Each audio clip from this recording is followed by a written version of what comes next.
All right. Thank you very much. Well, good morning from Chicago, everyone. For those who are listening from wherever you are, I hear some of you are in Hong Kong. I hear from some of you guys are in Canada and different places, and those who are in the audience, good morning and good evening. My name is Tommy Lee, and I get a chance. I run multiple organizations, but one of the things I am very proud of is I am the president and founder of Resource Global. And one of the things I get a chance to do at Resource Global is we work with young Christian marketplace leaders in different global cities. And so as a result of that, I get a chance to go to Jakarta, Indonesia, when pre-pandemic, in Kuala Lumpur, in Singapore, as well as Austin, Texas, Chicago, and I was recently just in Nairobi, Kenya. So I literally just came back from there last week, and I had a chance to really be able to see what God was doing in Nairobi, Kenya, and it is phenomenal how different global cities are continuously grown. I'd love to share a little bit more in the future in terms of what Nairobi is, but the one thing I would probably see, there is a lot of growth in countries like Africa as well as Asia. But the one thing that it is what does it mean that as the countries continue to grow, how do marketplace leaders, how does the local church continue to really be able to proclaim what God is doing in those cities and interact with those cities? So, man, it has been just a joy and journey, and with my role, I get a chance to travel a lot. And it's not always easy. A couple weeks ago, it's my fourth straight week traveling, right? It's my fourth straight week traveling. I'm tired. A couple weeks ago, I was in Grand Rapids. Tomorrow, I jump on the plane. I go to Los Angeles. Just got back from Nairobi. And it has not been always very easy when you're jumping on planes all the time. But in the midst of all these things, I get a chance to meet wonderful people. Let me just show you one person, right? Here's this one person I want to talk about. And they are going to put that right there. His name is Ray Bakke. I'm not sure if you guys have ever heard of the name Ray Bakke. Ray is someone, and it ties in with our sermon today, what I would call as God's anointed, God's professor, global professor. A couple of weeks ago, maybe about 4 or 5 weeks ago, I get an email from Ray's assistant saying that, Tommy, Ray has made a turn for the worse. Ray has pancreatic cancer. Ray is dying. As a result of that, he asked if you had time to go see him in Bellingham, Washington, for one final meeting. Well, here's the thing. If someone tells you that they would like to see you for the final time, you do everything you can to go out there. I have gotten to know Ray for many, many years. He is a global professor that has ministered and taught many students all over the years, traveled to Hong Kong. Some of you are sitting there watching from Hong Kong. You may have been familiar with Ray and his travels and his teachings. But the one thing Ray has always taught me as a professor is, Tommy, you have to learn to what? Respect and honor the culture that you're in. You have to learn to, quote unquote, exegete the community. What does he mean by that? Too often, and I say this as Americans standing here, too often as American, when I travel to your city in Hong Kong or in Canada, all of that stuff, as Americans, I feel like I have all of the answers. As Americans, I feel like you have to learn from me. As Americans, I'm your primary funder. I'm the leader. You learn from me. Whereas some of you who are sitting in Hong Kong or Vancouver or wherever you are in the world are sitting there, wait a minute, that's not right. You fail to understand our culture. You fail to understand. You bring your American ideas and you expect all of us to learn. That was the one thing Ray has always taught me. He says, Tommy, when you go to different global cities, you are a learner of that city. You are a student of that city. That God has been at work in that city way before you ever got there, way before any Americans ever got there. He has a plan for that city. And so when you go to that city, listen and hear, ask questions, honor the people there, honor the culture there. Always be respectful of the culture. Hear what God is doing and always be asking yourself, how can God be working in your life? How is God working in the city, and how can you be part of it? That's what Ray taught me. And I will always remember that from Ray. Ray is what I call God's anointed. And it's position that all of us are in today. And this is a topic we're going to talk about actually for the next 3 times I'm with you. And I'm going to be with you every single month, this September, October, November. And we're going to talk about 3-part series on the life of David. Today we're going to talk about a story that all of you are familiar with, the story of the battle of David and Goliath, which I would say if you're young or old, you're probably familiar with this story. It is a story, I would say, probably aside from the crucifixion to the birth of Jesus, it's a story that we're all familiar with. The story, the battle of David and Goliath, good versus evil, underdog versus the giant. But it's more than just a battle between little man versus giant. But it talks about how God's anointed, God uses his anointed to continue to call him out and use him, begin to prepare him for the biggest stage of being the king of Israel. And so we're going to talk about part 1 of that and lessons that emerge, principles that we're going to talk about, the emerges of being God's anointed. We're going to talk about part 1. We're going to talk about the next time I show up. We're going to talk about part 2 as we finish up the rest of the story. And then part 3 is one of my favorite ones, is what happens in the aftermath of a giant's killing. Because you think that after the giant's killing, story ended, happy ending. But it's far more than that. And God is in the midst of preparing a king. God's anointed with David. It's a story of you as well, too, because God has a plan for you. God chooses and wants you. We all have the potential to be anointed by God to do something great. We all have the potential to be anointed by God to make a difference and impact in this world because he is in the midst of writing your story. He is in the midst of writing a chapter in your story, a story that is so unique, that my story is so different from your story, that all of our stories are very, very unique. And so as a result, within that journey, what is that story? How is God calling you? How is God making a difference in your life? And that's what we're going to look at today.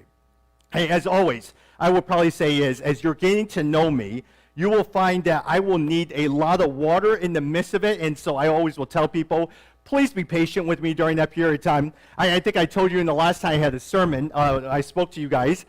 Cancer really affected my body. 3 years ago, I was diagnosed with cancer. And in the midst of that cancer, right in my sinus, it pretty much destroyed all my tears, most of my hearing. That's why a lot of times if you're here, I speak very loudly because a lot of times I can't really hear. But more so, it really took away most of my saliva and most of my taste buds. And so as a result, it is a part of that journey that God has written. And so a lot of times I'll ask you for a little grace as we continue on as well too. Hey, let's take our story over to 1 Samuel chapter 9 as we begin, all right? 1 Samuel chapter 9, and we're going to begin our story with that. And we're going to go over to 17 eventually, but I'm going to start with 1 Samuel chapter 9. And the story begins in verses 1 to 2. That there was a man of Benjamin, whose name was Kish, the son of Abiel, son of Zerah, son of Bechorath, son of Aphiah, a Benjamite, very, very important. Remember who that is. He is from the tribe of Benjamin. He is a Benjamite. Always remember that. We're going to get back to this. A man of wealth. And he had a son whose name was Saul, a handsome young man. There was not a man among the people of Israel more handsome than he. From his shoulders upward, he was taller than any of the people. So the story begins with the selection of Saul as the leader. He is a Benjamite, very key, comes from a very influential, very, very wealthy family. He comes from a family of means. He is the tallest, he's the most handsome, he is the most athletic and natural because of his outward appearance. Coming from a very, very lucrative family, very well-to-do family, he is chosen king of Israel. And the story goes, and we don't have time to go through all this, you know what happens with Saul. Through a series of mistakes, that ego starts getting in the way. The character flaws begin to show within Saul. And God deems him as no longer a right fit as a leader. As a result, he's looking for a replacement. There is a prophet Samuel. He says, Samuel, I have disqualified Saul. Even though he's elected by the people, even though all of his outward appearance, it checks the boxes, I have disqualified him as king of Israel. And so I need you to go find the next king. And I want you to go to Bethlehem to go do it. And so Samuel goes over to Bethlehem, and he is now called to the son of Jesse, the Bethlehemite. And there Jesse comes in. And he is sent, and he arrives in, and he says to Jesse, bring all your sons in. I want to talk with them. I want to see them. And the story goes, he brings in 3 of his sons. And the first one to show is Eliab. Well, Eliab is the oldest of all of the sons. Eliab is the strongest, the tallest of all the sons. And here's what 1 Samuel 16 tells us. But the Lord said to Samuel, do not look on his outer appearance, on the height of his stature, because I have rejected him. For the Lord sees not as man sees. Man looks on the outward appearance, but the Lord looks on the heart. So he goes through all the sons, not him, not him, not him. And he says to Jesse, Jesse, do you have any more sons? Jesse remembers, there's young David. We all know the story. There's young David. He's out he's tending the sheep. Hey, call David in. David walks in. There Samuel anoints him. With who watching this? His brother, including Eliab. That's also very important. Note that as well too. We don't know exactly how he anoints him, but he anoints him. Maybe he whispers to David, you're going to be the next king. And there the story ends. First principle that emerges out of God's anointed. God always looks at the condition of the heart. God does not look at outer appearances. God does not care how wealthy you are. God does not care how good looking you are. God does not care how rich you are. God does not care how successful you are. God does not care how well you are speaking wise, your talents, whatever it is. God does not look at the physical appearance, but he always looks at the condition of your heart. God is looking to use men and women wherever you are, whatever part of the world that you are. God is looking for men and women with hearts of humility. God is willing to look at individuals with hearts of generosity, others first, integrity. Men and women who are willing to stand up, who are willing to give up their lives to serve the Lord. So God is looking always with the heart and the condition of the heart versus the outer appearance. Why? Why not outer appearance? Well, because simply he's created you. Number one, he's created you. He's given you all your strengths. He's given you and placed you and given you the riches of your life. He's given you the talents that you have. He's given you the position you are, how wealthy you are, whatever it is. God has given you all that, so that's number one. Number two, if you base your skills, and God looks at your skills, there's something you could brag about. There's something you could say, look at what I can do. And that's not it. Ephesians tells us, for it is by grace you have been saved, not by yourselves. Why? So you can't boast. God looks at the heart of the individual, and never about your skills, never about your strengths, never about the things that you have, all of these different things. Let me give you a couple of stories in illustration of what I mean by this.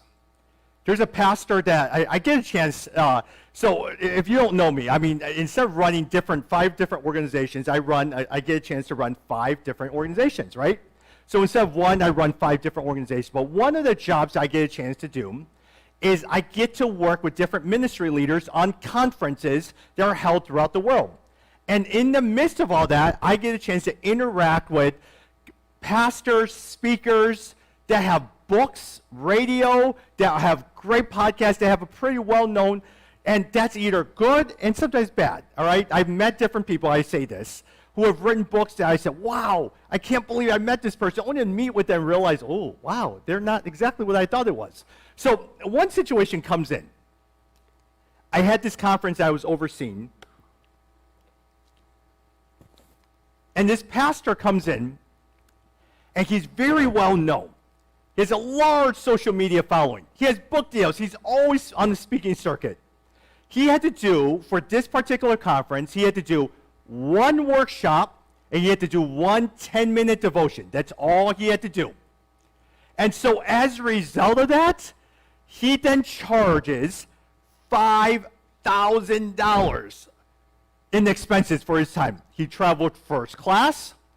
He won a large honorarium. He didn't like the hotel that we put him in because he thought it was not nice. He checked himself to a $500 hotel. He started eating expensive meals, and suddenly his assistant sends me his receipt. And for 1 day and a half, I'm looking at the expenses, $5,000. And so naturally, I don't have the budget for this because I wasn't authorized. So I go back to his assistant and says, I can't do this. We're going to have to reject it. Again, very talented, huge book writer, huge following, everything like that. Calls me up one day, and it's a Sunday now. I'm in Houston. I'm at an event. Calls me up, and I said, oh, why is this guy calling me? Coming from church. He says, Tommy, let me just say this to you. You have disrespected me, highly disrespected me, because you're questioning my integrity and questioning my finances. I said, yeah, you're right, I'm questioning your finances. And he says, here's why you're doing this. Because your life stink. You probably live a miserable life. Your kids probably hate you. Your wife probably hates you. You probably have no friends. And that's why you're disrespecting me. So I want you to do something like this. I want you not only pay my reimbursement, but I need you to go on social media and apologize for disrespecting me, or I will make your miserable life more miserable than it is right now. God honors the heart. It doesn't matter what skills you are. It doesn't matter what you do or not able to do. God honors the heart. Second story that I have. Know an elder of a church. Very strong, very, very involved. Involved in finance, all of that stuff. Very dedicated to all of this stuff. But inwardly, he and his wife has problems all the time. Why? He can't control his anger. Because behind closed doors, hey, he knows what to do on a Sunday, right? He knows what to do at churches on a Sunday. He knows what to say. He's there on Sundays. He's there helping out with finances. He's on the elder board. But his wife says to me, behind closed doors, he yells and screams to the point sometimes the neighbors are ready to call the police. He cannot control his anger. He belittles. He's never happy. God sees this. We think no one is seeing all these things. But God sees it. Because God is always after men and women whose heart belong to him, whose heart are full of integrity, whose heart is devoted to him. God always looks at the heart. Never, never on the outer appearances. One last thing I just said to you, I just came back from Nairobi. When you go to Nairobi, you see roads galore. You see overpasses. You see new buildings being built. Everything. It's a brand new city. But then when you talk with the people there, the city is poor because it's ruined by corruption. Because you have people who are what they say are Sunday Christians who all go to church. 85% of the population in Nairobi says they're Christians. They all go to church on Sundays. The president, the politicians all go to church on Sundays. Monday through Friday, they do whatever they want. And so as much as the money, which by the way, a lot of the money and all the changes in Nairobi is funded by who? The Chinese. And as a result of the Chinese, they poured in all of this money. And the politicians in Nairobi, who are supposedly Christians, are benefiting from all this, but that money is not going to all the city. And so you have people who are poor, you have people in slums, you have people who are struggling, but only a few people are getting wealthy. God's anointed for all of us. God chooses to anoint you. God, you have the potential, wherever you are to sit there, to be anointed by God to do something great. You really do. But what is the state of your heart? Where is your heart? Is God working your heart? I don't care how talented you are. I don't care how wealthy you are. I don't care how educated you are. I don't care how well you speak. God cares about that heart. Let's go on. Story goes. And the story goes to verse 7 in chapter 17. And it goes to verse 1. And I'm reading from the ESV. And now the Philistines gathered their armies for battle, going to 17. And they were gathered at Soka. Now the story goes is he's anointed David, and now there's a battle which belongs to Judah. And it camped between Soka and Ezekiah in Ephes Dammim. And Saul and the men of Israel, now Saul is the king now of Israel, were gathered. And encamped in the valley of Ilia and drew up in line of battle against the Philistines. And the Philistines stood on the mountain on one side, and Israel stood on the mountain on the other side, with a valley between them. And there came out from the camp of the Philistines a champion named Goliath the Gath, whose height was 6 cubits, or over 9 feet tall, in a span. Let me give you a little background on this. In order to understand fully this story, take a look at this, right? Let me give you a background on this. Here's, if you guys get a chance over there, there's a PowerPoint over there. The PowerPoints over here that I have is, thank you very much. Look at the two descriptions. I gave it, the left-hand column is the Philistines. The Philistines were coastal people. They were sophisticated cultural people. That was the Philistines. The Philistines had learned how to use iron to make weapons and tools. They were a master of iron and had a monopoly of iron. But contrast that to the Israelites. The Israelites were primitive people. They were composed of shepherds and farmers. They had no experience in working with iron at that time. The Israelites were so, in some sense, appeared so inferior to the Philistines that they lived in the mountains because the fertile valleys were dominated by the more powerful Philistines. And at the same time, here's something important to remember. Remember what the Philistines are key at. They were great blacksmiths. They were great at iron. Let me give you a point. 1 Samuel 13:19, all right? Here's what it reads. Not a blacksmith could be found in the entire whole land of Israel, because the Philistines had said, otherwise, the Hebrews will make swords or spears. So all Israel down to the Philistines went down to the Philistines to have their plowshares, mattocks, axes, and sickles sharpened. The price were 2/3 of a shekel for sharpening plow horses and mattocks, and 1/3 of a shekel for sharpening forks and axes and repointing goads. So on the day of battle, not a soldier with Saul and Jonathan had a spear or sword in their hands.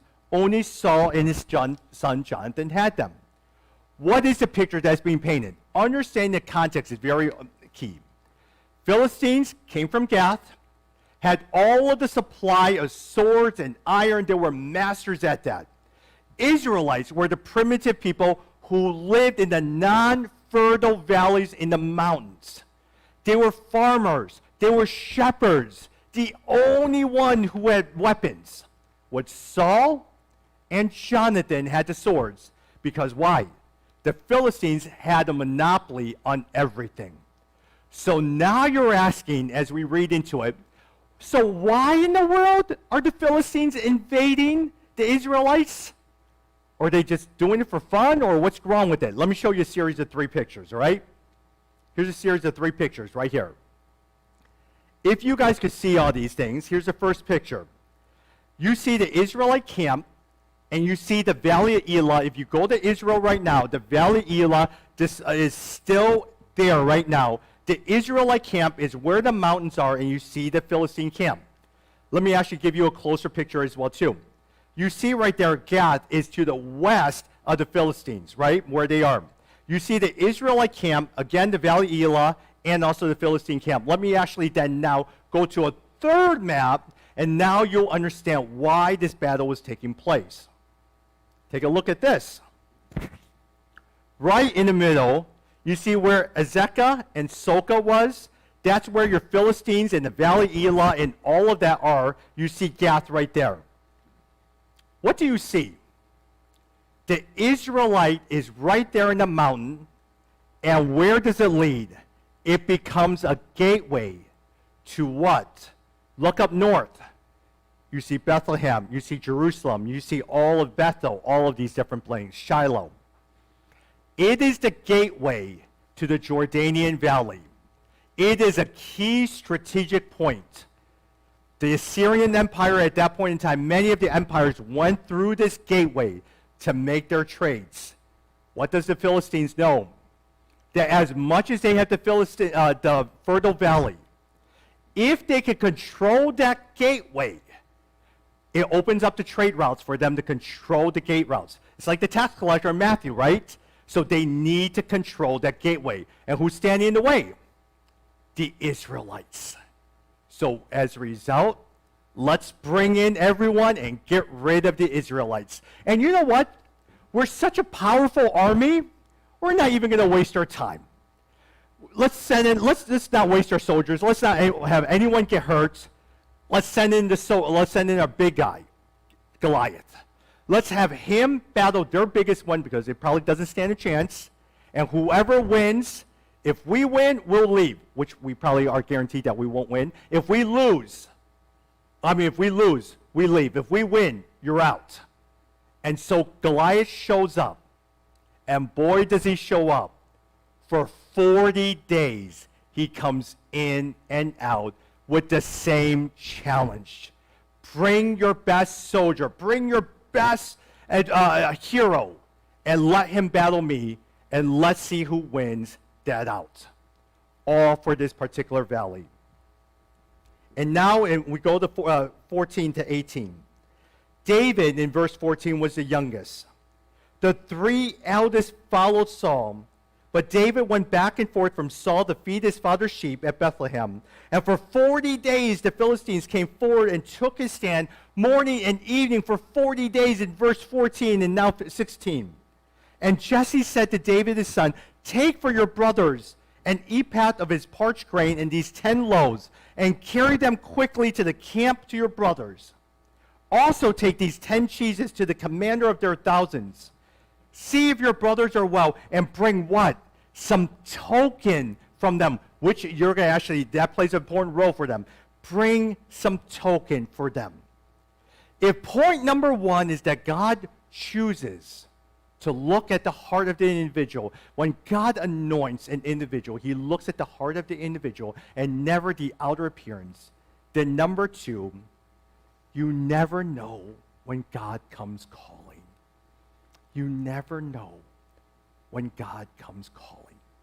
You never know when God is ready to call you. You never know when that chapter in your book turns. You never know what adventure he has. You never know what plans he has for your life. And so we approach our life with open hands. We approach our life with great anticipation. We approach our life sitting there each and every single day saying, Lord, what is it that you want me to do? How can I continue to serve you each and every single day? Because you never know when God comes calling. You never know when he has a plan for you.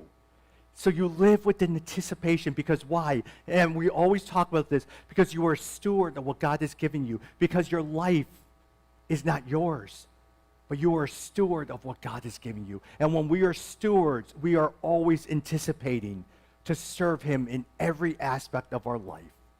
It is a story of Nicodemus. When he is called by God and he interacts with Jesus, he never knew that through that interaction in John chapter 3, when God says, for God so loved the world, it will open his life. Or it becomes the whole idea of Nehemiah. We read about Nehemiah as 60-something years old, as the cupbearer of the king. Nehemiah is called to rebuild the walls. He's 60-something years old. God calls him to rebuild the walls. He's had a lucrative job as cupbearer to king. Now he is supposed to be cupbearer to, now he is called to rebuild the walls. Well, but Zacchaeus, he hears one day that Jesus is coming to Jericho. He wants to see Jesus in the midst of it. Jesus invites himself to his house. And Jesus says, I want you to do something. I want you to stay as a tax collector, but I want you to make a difference in your city. Contrast that to Matthew, where he says, Matthew, pick up your everything as a tax collector. Follow after me. Peter, James, and John, move away from being fishermen. Follow after me. You never know when God comes calling. You never know when he is calling you to do something big. So you live your life with anticipation. You live your life with open hands. You live your life constantly praying, Lord, what do you call me to do? But more so, very important too, you are faithful to where he has placed you at.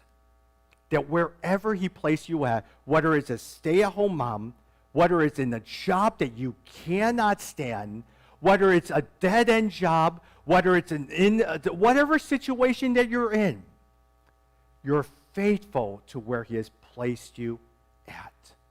But you're always anticipating. You're always looking. You're always praying. You're always looking, asking that God may make sense and close and open doors for your life.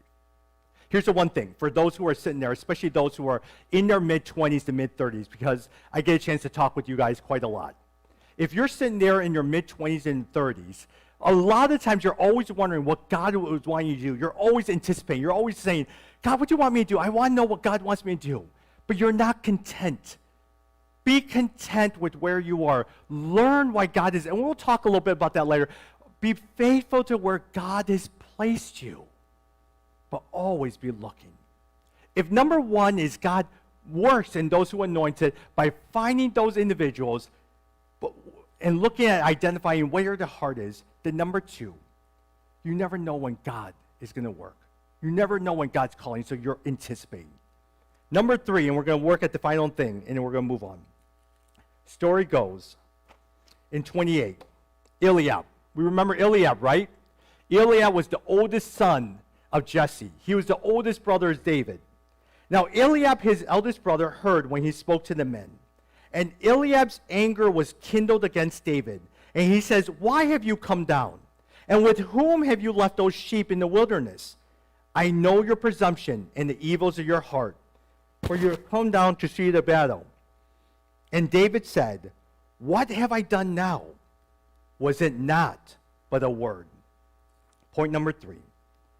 The anointed leader will be criticized by others.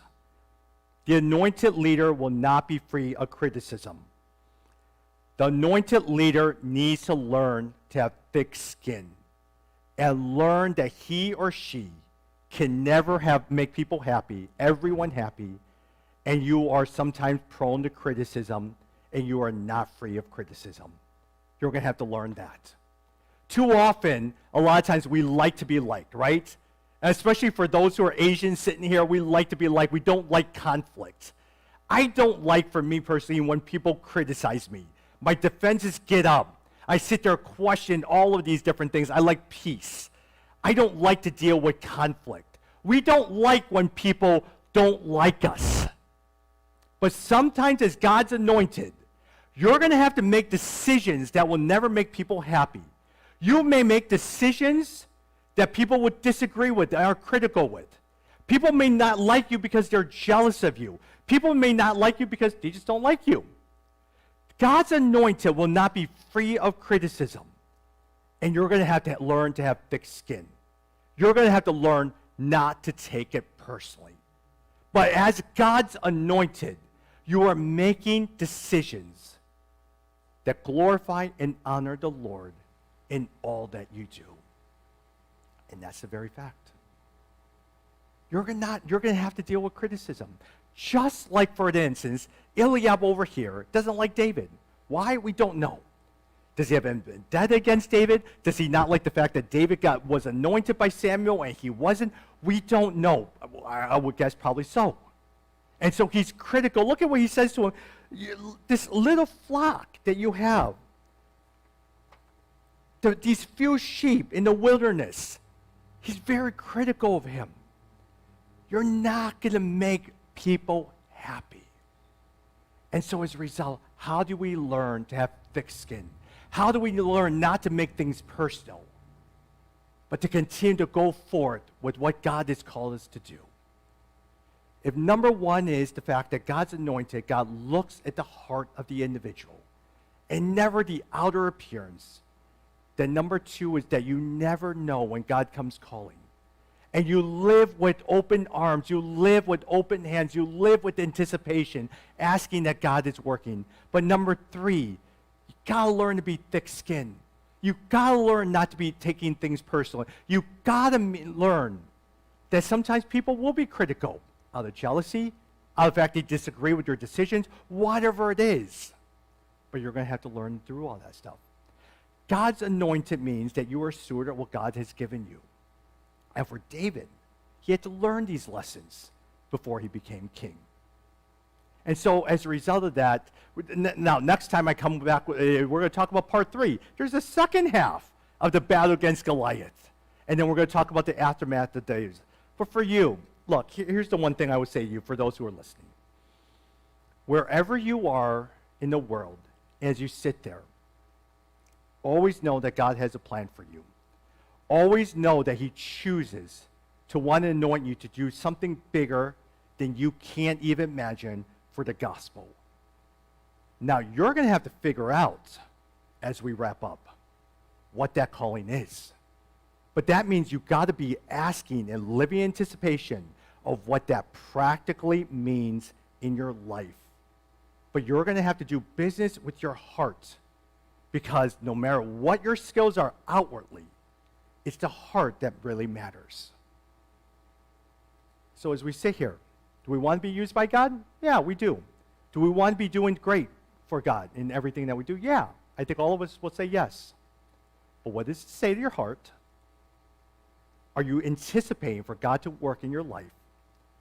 Are you learning to not take things personally? Because God's anointed will not be free of criticism. How well are you doing in those 3 areas? Let's come back next month and talk about the rest, all right? Let's pray. Father, thank you for how you work with us each and every single day. Thank you for the words that you give us as we look at the life of David and how you anoint God, how you anointed David and you bring him on a journey. And we pray that as we face our own calling, the journey that you have given to us, may we learn from the lessons of David. May you use us in ways that we can't even desire to make a difference for you and for the gospel and glory of God. Thank you for the story of David. We lift these things up to you and give us our heart. We pray for anticipation and we pray for thick skin to continue to honor you.